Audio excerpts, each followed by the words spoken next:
Uma vez que eu estava lendo, eu gosto de ler histórias, sobretudo de pessoas que em situação limite ali, eles conseguiram transpor algum desafio, algum limite na sua vida, mas é uma história de um navio, e esse navio ele estava levando vários tripulantes ali, várias pessoas para um outro lugar, e então no mar ali, naquela noite profundamente agitada, veio um vento muito forte e atrapalhou, derrubou aquele navio. Algumas pessoas sobreviveram, outras pessoas, infelizmente, morreram, mas algumas pessoas ficaram à deriva no mar. Umas foram resgatadas e eles perceberam que uma das pessoas, ou algumas pessoas, conseguiram achar os corpos e outras sumiram. E, óbvio, depois de uma semana, 2 semanas, 3 semanas ali em alto mar, você procurando pessoas que poderiam estar vivas, chega-se à conclusão de que realmente já poderiam encerrar aquelas buscas, porque dificilmente eles encontrariam uma pessoa viva.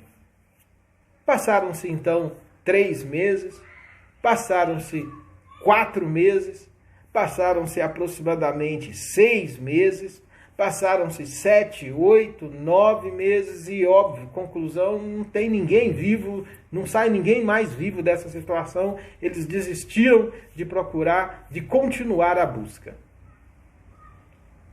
Porém, um homem conseguiu se agarrar a um daqueles partes do navio que se desfez e ele passou ali a noite e depois da noite aquela parte do navio, então aquele casco, uma parte que ele estava segurando, conseguiu chegar até a margem de uma ilha e ele então sai e fica ali naquela ilha que não tinha ninguém. Ninguém, somente ele, os animais e toda a floresta. Ele conta que naquela experiência ele precisava aprender algumas coisas ou conhecer algumas coisas que estavam dentro dele que ele não conhecia nos dias normais. E então, cada dia para ele era como se fosse uma grande travessia que ele estava vivendo. Porque chegou uma hora, depois de, então, quase que 12 meses, 1 ano, ele então foi perdendo toda a esperança, foi perdendo toda a sua força, teve que, então, decidir. Foi a fala dele.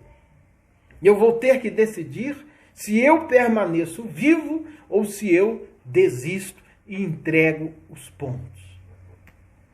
E aí ele diz que quando ele chegou nesse limite, quando ele chegou neste lugar, ele disse que começou a descobrir coisas que ele não acreditava que ele tinha como ser humano.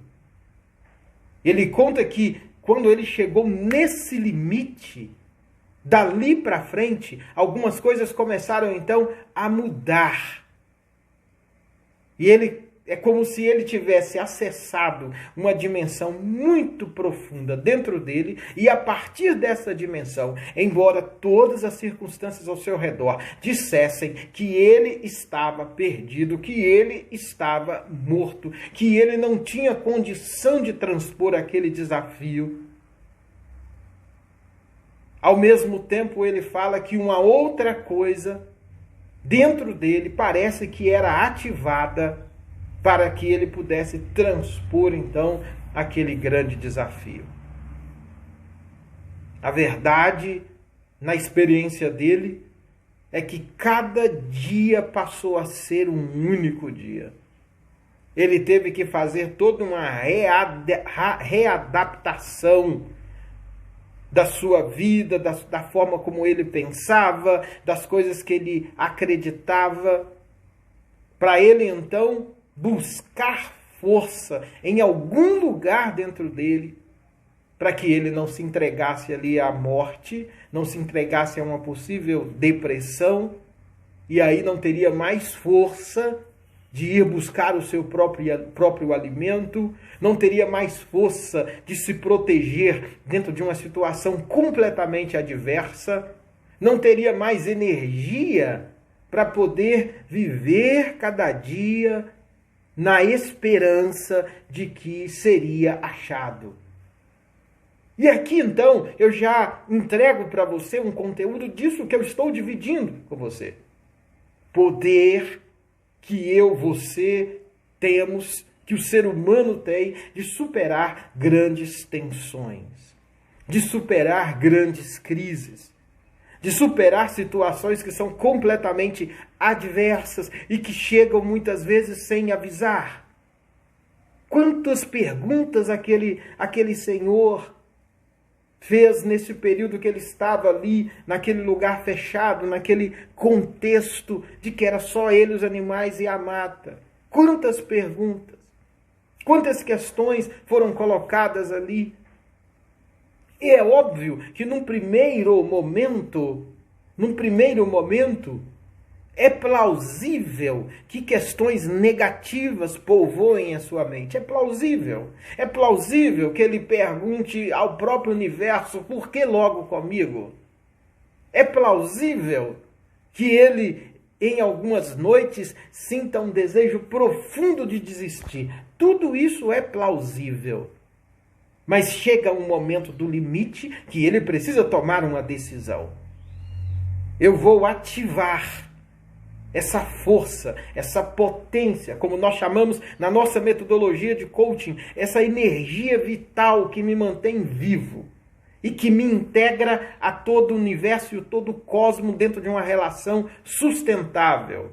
Eu vou ativar essa dimensão ou eu vou deixar que essa outra dimensão negativa, que diz para mim que eu não vou conseguir, que diz para mim que é difícil, que diz para mim que eu não vou ser nunca encontrado, nunca vai aparecer um resgate aqui, nunca. E se ele deixa essa dimensão tomar parte da sua mente, a partir daí, então, os dias se tornam dias muito mais sombrios. Dias difíceis. Se tem uma coisa que depois de ativar essa dimensão profunda em você, ele teve que vencer, segundo ele, a sua mente. Porque se ele se entregasse a uma sequência de pensamentos negativos, esse pensamento negativo iria influenciar o seu corpo, do seu corpo, as suas emoções, das suas emoções, o seu psiquismo, do seu psiquismo ao seu ser. E essa energia, então, esse lugar profundo que nós chamamos de poder de vida, esse lugar profundo dentro dele que está voltado para a superação, se for ativado diante de grandes tensões, ele não teria condições de usar, porque ele negativou, ele trouxe energias negativas que faziam com que a tensão que ele estava vivendo não fosse usada como movimento de saída, mas fosse usada como movimento de fechamento. Movimento de fechamento nele mesmo. Movimento de voltar-se para uma situação profundamente difícil de depois ser superada. Ele precisou ser o seu próprio motivador. Ele precisou ser o seu próprio combustível. Ele precisou encontrar dentro dele essa dimensão e acessá-la em função da vida. Em função da vida.